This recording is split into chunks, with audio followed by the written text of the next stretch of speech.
has embezzled or is suspected to have embezzled over 400 billion naira. Over 400 billion naira. And this is coming direct from the House of Assembly. And I will give you the opportunity to listen to the video from the House of Assemblies. They have proved and they have confirmed with the government should hasten work on the negotiation.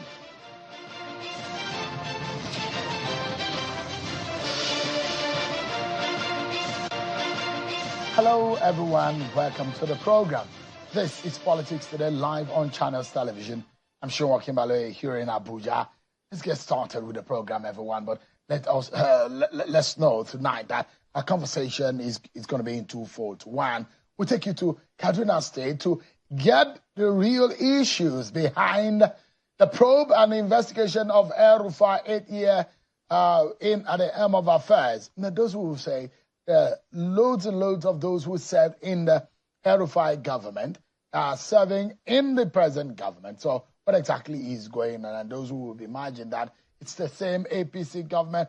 Don't forget that weeks ago, Governor Ubasani had come out to say the state finances is in a mess because of the kind of liabilities and the debt that has been incurred by the past, left behind by the past government, incurred by this present government, and how it's struggling to make ends meet for the people of the state. And so there was a decision to set up a hard committee to investigate the activities of the past government. Now they are done with that investigation to probe the EL-RUFAI administration, and they have come out with their own report. But does this report mean indictment? Does it mean what in the eyes of the law? Where do they go from here? But also, we're hearing from former Governor EL-RUFAI, and we'll give you his reactions to these issues. And then we'll talk about the national minimum wage. The tripartite committee, they've resumed work. Don't forget, they have just 1 week, and that is the ultimatum that the Labour had given federal government to resolve and come out with their own figures. Hopefully, they will be able to achieve all that. We'll be bringing you all and more tonight on the program. Well, quickly, let's serve you with some of your political roundup stories.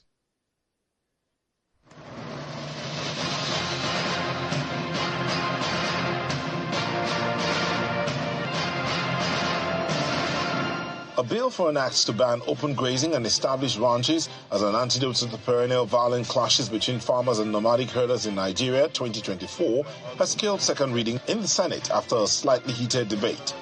The proposal comes after a motion on the bill is moved by Senator Titus Zam, representing Benue Northwest, who argues in his lead debate that the menace of farmers and herders crisis can easily be cured through a legislative therapy banning open grazing in Nigeria. The Senate further proposed a national summit on the matter, in addition to the public hearing for a comprehensive solution. The House of Representatives has called on the federal government to redirect the focus of its negotiations with Labour from fixing a minimum wage to fixing a realistic living wage in line with current market realities. The minority leader, Kingsley Chinda, urged his colleagues to speedily amend the minimum wage bill as it did with the national anthem, adding that if President Bola Tinubu refuses to assent to it, he should be overridden by the National Assembly. Lawmakers also condemned members of the Labour Congress for shutting down the national grid during their nationwide industrial strike on Monday. To the southeast, in Imo State, where Governor Hope Uzodinma has inaugurated 2 major commissions in the state. The commissions are the Imo State House of Assembly Service Commission and the Imo State Electricity Regulatory Commission. Speaking during the inauguration of the board members at the Government House in Owerri, the governor charged the newly inaugurated committee members to commit their wealth of experience to delivering on the mandate given to them. If we must have an economy in Imo State, power, and again power is where to start. Representatives of political parties in Ondo State are appealing to the Independent National Electoral Commission (INEC) to extend the ongoing continuous voter registration exercise beyond November to enable all eligible persons get registered. The call for the extension came after INEC announced an extension of the deadline for the exercise from Wednesday, June the 5th to Sunday, June the 9th, 2024. Meanwhile, INEC reports that it has registered over 120,000 prospective voters in the ongoing exercise in Edo and Ondo states. The national chairman of the ruling All Progressives Congress, Mr. Abdullahi Ganduje, has declared that the forthcoming electronic registration of members of the party will determine those who get political appointments and those eligible to contest on her platform. Speaking at the trainers' workshop in Abuja, Mr. Ganduje says Nigerians willing to officially register as members of the APC are expected to provide their biometric data, which must tally with the details captured in their national identity number, NIN. The national chairman explains that any member whose name appears on the digital register shall be deemed to be a true and faithful member of the party.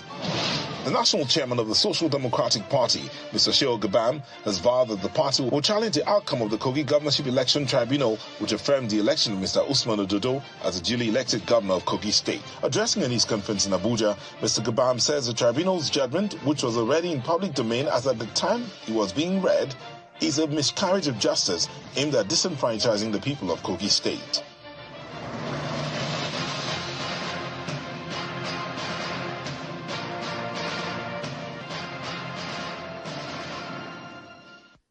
Thank you so much. Let me take you to Kaduna first and foremost, everyone. The ad hoc committee set up by the Kaduna State House of Assembly to investigate all finances, loans, and contracts awarded under the former governor Nasir EL-RUFAI has submitted his report to the House. And today they presented the report during plenary. The chairman of the ad hoc committee, Honorable Henry Zakaria, said that most of the loans obtained under the EL-RUFAI's administration were not used for the purpose for which they were obtained, while in some cases due process was not followed in securing the loans. And the reports were being received by the Speaker of the Kaduna State House of Assembly, Honorable Yusuf Liman. Says that a total of 423 billion naira was siphoned by the EL-RUFAI's administration. That's half a trillion, almost